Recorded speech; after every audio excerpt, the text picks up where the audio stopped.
Hi friends, मैं परविंदर खारी। Friends, आज की हमारी गेम विश्वनाथन आनंद की है, जो उन्होंने अनातोली कार्पोव के साथ खेली थी, फॉर्मर 2 वर्ल्ड चैंपियंस। फ्रेंड्स, इन दोनों के बीच की कमाल की गेम है। 1996 की ये गेम थी। नाइट F3 के साथ यहाँ विशी आनंद ने शुरू किया। D5 हुआ यहाँ अनातोली कार्पोव के द्वारा, देन हुआ D4। फ्रेंड्स, इस गेम में आगे बढ़ने से पहले मैं ये बात कह सकता हूँ कि विश्वनाथन आनंद की अपने जीवन की कुछ बेहतरीन गेम्स में से एक होने वाले, मतलब एक है, तो जिसको मैं आपको दिखा रहा हूँ। E6, यहाँ ब्लैक का मूव आया, देन हुआ C4। क्वींस गैम्बिट में ये गेम ट्रांसपोज होती हुई और अनातोली कार्पोव ने यहाँ क्वींस गैम्बिट को एक्सेप्ट किया डी टेक C4 करके। देन हुआ E4 तो B5। पॉन की लीड को फिलहाल मेंटेन रखने की कोशिश है कार्पोव के द्वारा, लेकिन फर्क पड़ता नहीं है ज्यादा। A4 का मूव आया, देन हुआ C6, A takes B5, C takes B5 और फिर यहाँ हुआ B3। और अगर मान लिया जाए कि कुछ इस तरह का गेम यहाँ फ्यूचर में ब्लैक इनिशिएट करता है, तो यहाँ बिशप की चेक के बाद काफी डेंजरस गेम प्ले हो सकता है। मतलब कुल मिलाकर यहाँ व्हाइट भी फायदे में रहने वाला है। वेल, पहले यहाँ कार्पोव ने अपने बिशप को B7 स्क्वायर पर लिया, डायरेक्टली यहाँ इस E4 पॉन पर प्रेशर बनाया, तो हुआ B takes C4, bishop takes C4, C takes B5, then knight F6 square पर बिशप पर डिफेंस बहुत ज्यादा प्रॉब्लम थी भी नहीं। बिशप E2, यहाँ व्हाइट का मूव आया और क्या कुछ इस तरह का गेम हो सकता है। रुक तक अटैक पहुंचता है अगर यहाँ F6 F3 स्क्वायर पर कुछ मटेरियल एक्सचेंज होता है। बिशप गया E7 स्क्वायर पर और इसके बाद यहाँ दोनों साइड्स ने कैसल किया। नाइट गया C3 स्क्वायर पर, बिशप पर प्रेशर बना, बिशप वापस लिया यहाँ कार्पोव ने B7 स्क्वायर पर। देन हुआ नाइट E5 और फ्रेंड्स बड़ा इंटरेस्टिंग वेरिएशन यहाँ इनिशिएट होने वाला है। पहला मूव आया यहाँ ब्लैक का, वो था A6, देन बिशप गया F3 स्क्वायर पर, asking forcing what ever you can say that. यहाँ बिशप एक्सचेंज की कोशिश है, लेकिन नाइट D5 यहाँ ब्लैक ने किया। और फ्रेंड्स, आखिर नाइट D5 ये बिशप एक्सचेंज क्यों नहीं की है आखिरकार यहाँ पर ब्लैक ने? Simple reason, not simple, not exactly that much simple. Bishop takes F3, मान लेते हैं कि ब्लैक अगर यहाँ करेगा तो क्वीन टेक्स F3 होगा और डायरेक्टली यहाँ इस रुक पर अटैक होगा। अब रुक को भी बचाना पड़ेगा। मान लेते हैं कि ब्लैक यहाँ, मैं कहूंगा, गलती करे कि वो यहाँ अपने रुक को बचा ले, नाइट को D7 स्क्वायर पर ले जाकर, तो उसके बाद यहाँ क्या होगा? यहाँ होगा नाइट C6, यहाँ होगा क्वीन पर और बिशप पर अटैक बनेगा। और फ्रेंड्स, जो इस वेरिएशन को अच्छी तरह समझते हैं वो यहाँ देख चुके हैं कि कम से कम व्हाइट यहाँ एक्सचेंज अप हो चुका है। क्वीन को बचना होगा, क्वीन E8 स्क्वायर पर ही जाएगी, then knight takes E7 check, queen takes E7 होने के बाद बिशप A3 स्क्वायर पर, और यहाँ ये बड़ा लाचार की भरा मूव होगा। पर चलिए फ्रेंड्स, एग्जैक्टली गेम में क्या हुआ था वो देखते हैं। ये तो सब वेरिएशन था जो गेम में खेला जा सकता था अगर मेरे जैसा कोई खिलाड़ी खेलता तो वेल, नाइट D3 स्क्वायर पर यहाँ ब्लैक ने लिया था, देन हुआ knight takes D5, E takes D5, then rook B1 square पर। और फ्रेंड्स, रुक का B1 स्क्वायर पर जाना, क्या A टेक्स B5 की ऑप्शन ठीक नहीं है? देखिए, अगर यहाँ रुक टेक्स B5 होगा तो बिशप के बाद दोनों रुक्स पर अटैक बनता है, ये ब्यूटीफुल मूव है। लेकिन प्रॉब्लम ये है कि रुक टेक्स B5 करने के बाद बिशप A6 करते के साथ ही व्हाइट यहाँ पहले करेगा रुक टेक्स D5, वो यहाँ पहले क्वीन पर अटैक बनाएगा और उसके बाद यहाँ अपने इस रुक को बचा सकता है। इस तरह का अटैक भी फ्यूचर में आने वाला होगा, वो भी बहुत डेंजरस होने का होगा। तो यहाँ ब्लैक ने इसीलिए शायद पहले अपनी क्वीन को रखा B6 स्क्वायर पर, और देखा जाए तो यहाँ ये रुक अनडिफेंडेड है। इट मींस यहाँ ये B5 ऑन फिलहाल के लिए पिन है। वेल, पहला मूव यहाँ आनंद ने चला, बिशप को E2 स्क्वायर पर लेकर आने वाला और प्रेशराइजिंग में अपने यहाँ B5 स्क्वायर पर कुछ स्ट्रॉन्ग होल्ड अभी भी बनाकर रखने की कोशिश की। A takes B5, rook takes B5, queen पर अटैक बना, क्वीन गई C7 स्क्वायर पर और क्वीन ने यहाँ इस नाइट पर अटैक बनाया। तो इसका डिफेंस बेटर है कि अपने बिशप से ही किया जाए, उसको बाहर निकालकर। बिशप गया F4 स्क्वायर पर और प्रेशर को और ज्यादा बढ़ाया यहाँ अनातोली कार्पोव ने अपने बिशप को D6 स्क्वायर पर ले जाकर। देन हुआ बिशप D3 और फ्रेंड्स, बिशप का D3 स्क्वायर पर आना, चलिए देखते हैं। बिशप A6, ये मूव तो आना ही आना था, काफी देर से मूव अवेटेड था। वेल, अब यहाँ क्या किया जाए? मुझे जो पहला ऑब्वियस मूव नजर आता है वो है रुक टेक्स D5 का, और इसके बाद फर्दर ये गेम कुछ इसी तरह से आगे बढ़ सकती है। नाइट अगर बाहर निकल भी गया, देन बिशप टेक्स, फिर बिशप एक्सचेंज हो सकते हैं। पर चलिए यहाँ एक्चुअल गेम में देखते हैं क्या हुआ था। यहाँ विश्वनाथन आनंद के गेम प्लान्स बिल्कुल अलग थे, और मैं ये तो नहीं कहूंगा कि ऑब्वियस मूव है, बड़ा मुश्किल मूव है इस बात को समझना। यहाँ आनंद ने किया था बिशप टेक्स H7 चेक, और फ्रेंड्स क्या आप इस मूव की कैलकुलेशन कर सकते हैं? क्या यहाँ ये H7 पॉन आनंद के लिए वाकई में गिफ्टेड था? चलिए जरा देखते हैं कि अगर मान लेते हैं ब्लैक यहां अपने किंग को मूव करे, नहीं लेता है इस बिशप को और किंग को मूव करता है, तो क्या होगा? ऑब्वियस मूव होगा क्वीन के H5 स्क्वायर पर ले जाकर अगले मूव में यहां कुछ इस प्रकार से चेकमेट की थ्रेट देने का। और चेकमेट अगर बचनी है तो यहां ब्लैक को करना ही होगा G6, लेकिन उसके बावजूद भी bishop takes G6 with check discovered check तो आएगा ही आएगा। किंग जाएगा G6 स्क्वायर G7 स्क्वायर पर अगर उसे यहाँ चेकमेट बचनी है, लेकिन उसके बाद queen H6 check, king 8th rank में बिल्कुल नहीं जा सकता, अदरवाइज चेकमेट होगी।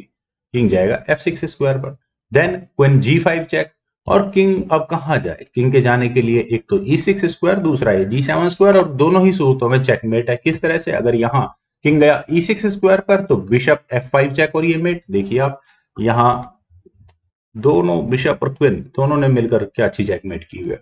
और अगर हम यहाँ ब्लैक अपने किंग को G7 स्क्वायर पर लेकर जाता है तो उसके बाद होगा बिशप टेक्स F7 चेक होगा discovered check from this queen, और यहाँ किंग टेक्स बिशप नहीं हो सकता बिकॉज नाइट का डिफेंस होगा।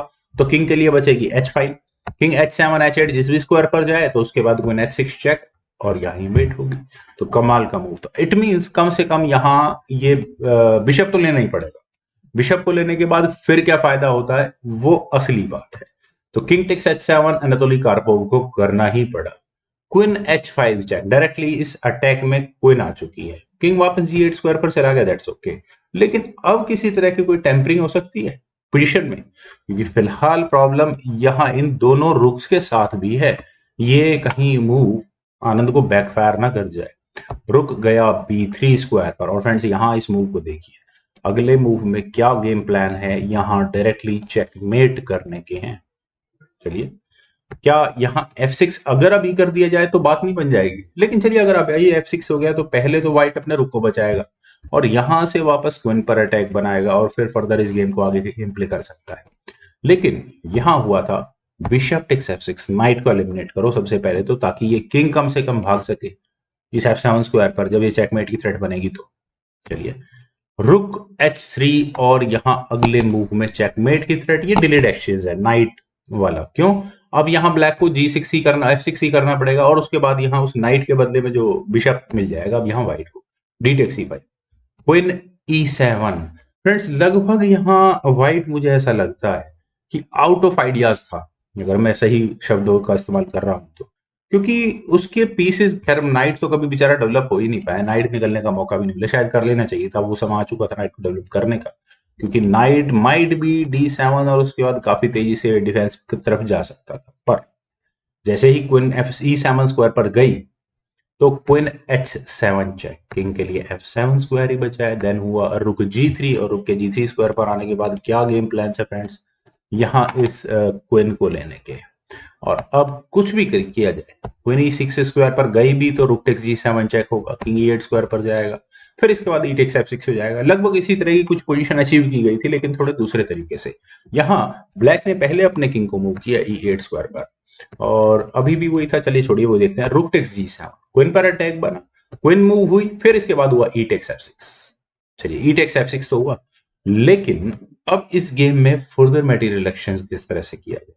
आप यहां देखें कि 7th रैंक में क्वीन आ चुकी है और रुक के साथ क्या चेकमेट बन सकती है? वेल, पहले तो यहाँ पॉन जो लिया गया है उसको किस तरह से उस एक्सचेंज को कंप्लीट किया जाए इस F6 स्क्वायर पर। क्वीन से अगर किया जाता है क्वीन टेक्स F6 तो क्या होगा? क्वीन H5 चेक होगा, और अगर इस क्वीन किंग को आगे बढ़ाया गया तो मुझे नहीं लगता कि चेकमेट करने में बहुत ज्यादा समय लगने वाला है। चेकमेट करने में ज्यादा समय नहीं लगेगा। चलिए, इनफैक्ट यहां पर ये क्वीन भी ट्रैप हो जाएगी, पर मान लेते हैं कि रुक बीच में लग जाए तो रुक G8 चेक होगा, किंग के लिए 7th रैंक में आना ही पड़ेगा। अगर E7 स्क्वायर पर आया तो यहाँ क्वीन ट्रैप हो चुकी होगी, तो उसके बाद होगा queen takes D5 with check. अब किंग कहां जाएगा? E7 स्क्वायर पर गया तो फिर मेरा फेवरेट मूव तो यही है, लेकिन फिलहाल इस अटैक में यहाँ आप देख सकते हैं कि रुक भी शामिल हो सकता है चेकमेट करने के लिए। क्वीन D8 चेक हो सकता है, किंग E6 स्क्वायर पर जाएगा, देन क्वीन D6 चेक कर देते हैं, देन किंग F5 स्क्वायर पर जाएगा, G4 चेक, चेकमेट होगी। किंग E4 स्क्वायर पर जाएगा, देन F3 चेक, रुक की जरूरत ही नहीं पड़ेगी और सिर्फ ये पॉन्स की मदद से ही चेकमेट हो चुकी होगी बिशप ने। बहुत बढ़िया, क्वीन ने, वाह, बहुत गजब की चेकमेट होगी। खैर किंग टेक्स F6 की ऑप्शन तो खत्म हो चुकी है। क्या रुक टेक्स F6 की ऑप्शन अवेलेबल है? शायद ये और भी ज्यादा ड्रामेटिक एंड की तरफ लेकर जाएगी। यहां से चलिए इस गेम को आगे बढ़ाते हैं। यहां से अगर ये गेम आगे बढ़ती है तो क्वीन H5 चेक, तो मूव आना ही आना है।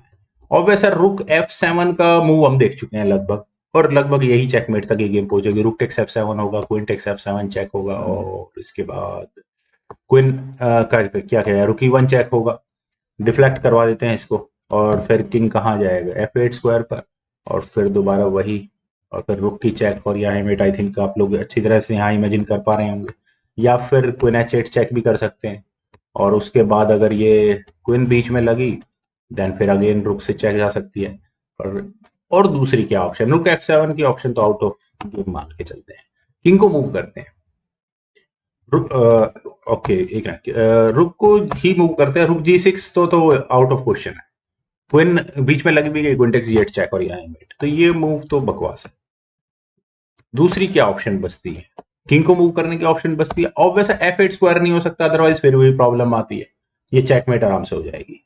तो दूसरी क्या एक ही ऑप्शन बचती है मेरे नजर में, तो किंग को D8 स्क्वायर पर लेकर जाने वाली। लेकिन ऐसा करने का सबसे पहले तो रुक भी विन हो सकता है ऐसा करने से।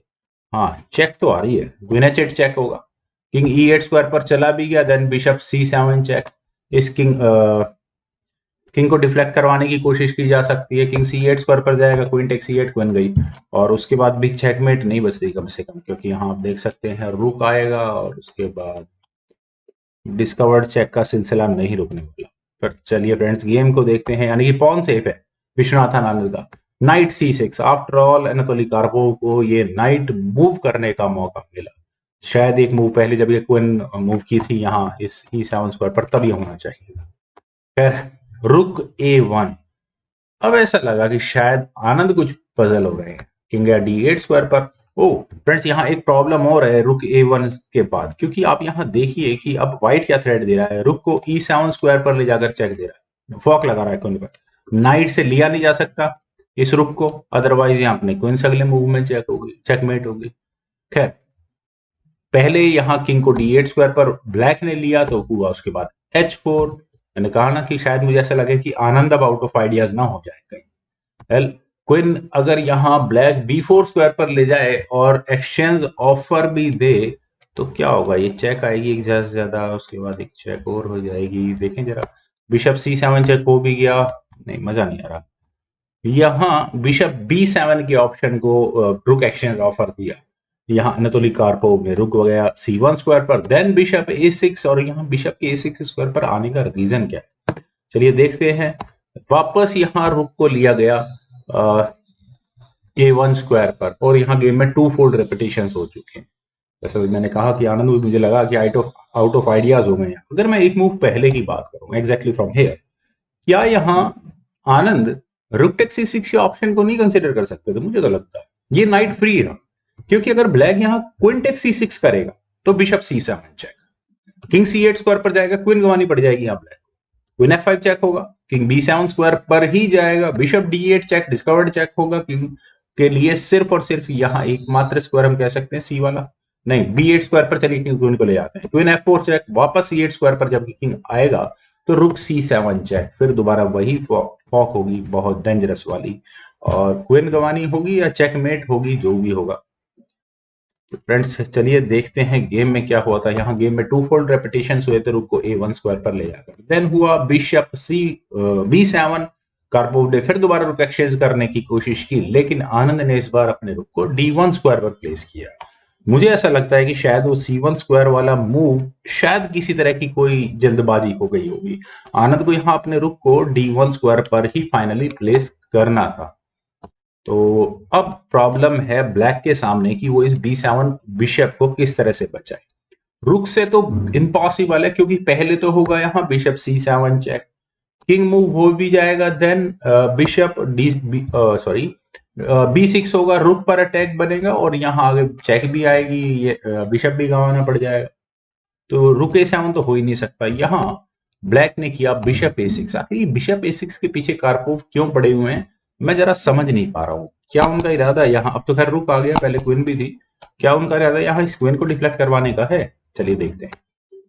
यहाँ हुआ क्वीन B1। फ्रेंड्स ये मूव आनंद का कमाल का है, जो कि आराम से नहीं समझा जा सकता। वैसे मुझे ऐसा लगता है कि आनंद अगर रुक को E7 स्क्वायर पर भी लेकर चले जाते तो भी उनका गोल अचीव हो गया था यहाँ से।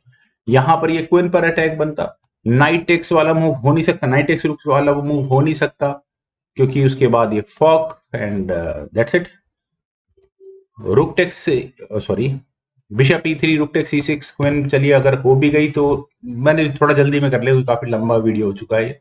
रुक C7 चेक होगा, king B6 rook takes H6, और यहाँ आप देखेंगे कि एक पूरा बिशप और ये 4 पॉन्स व्हाइट के पास एक्स्ट्रा होंगे, तो मूव काफी डेंजरस था वो, ऐसा नहीं है।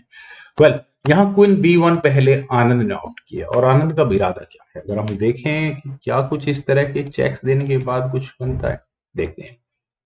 यहां हुआ था रुक टेक्स F6, और फ्रेंड्स यहाँ विश्वनाथन आनंद का फाइनल मूव था बिशप G5, और यहाँ इस मूव के बाद अनातोली कार्पोव का टाइम खत्म हो गया था एग्जैक्टली, उन्होंने रिजाइन किया था। लेकिन अगर यहाँ से ये गेम आगे बढ़ती भी तो कार्पोव इस गेम में ज्यादा कुछ खास कर नहीं पाते, क्योंकि आनंद का मूव एक डेफिनेट था, वो यहाँ अपने रुक को सॉरी ब्लैक का मूव था, तो ब्लैक ज्यादा ज्यादा क्या करता, अपने रुक को मूव करना पड़ता, क्योंकि यहाँ ये क्वीन से चेक आ रही है, और उसके बाद फर्दर मैं कहूंगा कि काफी डेंजरस गेम प्ले बन सकता था। फिर यहां से वापस क्वीन G6 स्क्वायर पर चली जाती, और ये जो पिंड रुक है इस पर और ज्यादा प्रेशर को बढ़ाया जा सकता। तो दैट्स इट फ्रेंड, मुझे काफी इंटरेस्टिंग गेम रही, काफी ज्यादा सब वेरिएशंस थे, इतने ज्यादा समझने के लिए था इस गेम में कि मैं और भी शायद इस गेम को लंबी कर सकता था, लेकिन टाइम का मुझे ध्यान रखना होता है। फ्रेंड्स मुझे उम्मीद है कि आप सभी लोगों को ये गेम और ये वीडियोस पसंद आई होगी, तो आप लोग इस वीडियो को लाइक करें, शेयर करें, और मेरे यूट्यूब चैनल चेस गुरु को प्लीज सब्सक्राइब जरूर करें। आपके कमेंट्स का मुझे बेहद इंतजार रहेगा। Thank you for watching and bye from